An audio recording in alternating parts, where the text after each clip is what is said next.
Want to learn about Venezuela? I'm getting the board. Whoever said teaching wasn't physical?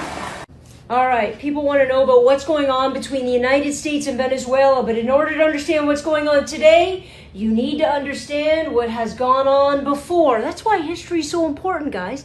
Come on. Venezuela and the U.S.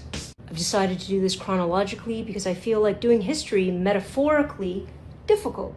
Number one, pre-1998. Pre-1998, Venezuela had a huge oil supply, actually, biggest in the world, and the biggest stakeholder was a U.S. company called Exxon. Why is this important? Because of their huge oil supply in Venezuela, Exxon took it over. So the vast amount of profit, the percentage of profit, went to the U.S. and Venezuela as a country got next to nothing. And because of this, their economy started to fail. And as their economy started to fail, guess what? A dictator waiting in the wings wanted to jump in and save themselves from God knows who. Oh, from the United States. How do I get steak and oil companies is taking over the entire world? Number two, 1998. That's not right. I hate it when I can't write numbers properly. Hugo Chavez was a democratically elected president of Venezuela. Now, once he got in, again I say democratically, he started to push towards authoritarianism, and he started reducing the checks and balances of the democratic system. Side point, does that remind you of anybody else?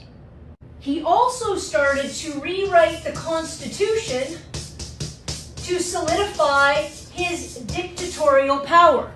Parallels are really uncanny. In 2002, a woman named Maria Machado, ignore how I said that, but keep that name locked in your head because she's going to be important later, created an organization called SUMAT in order to overthrow the Chavez government. Psst, who do you think was funding her operation? You guessed it. George W. Bush, President of the United States at the time, was funding her through the National Endowment of Democracy. You know what? People just make up names to mean anything nowadays.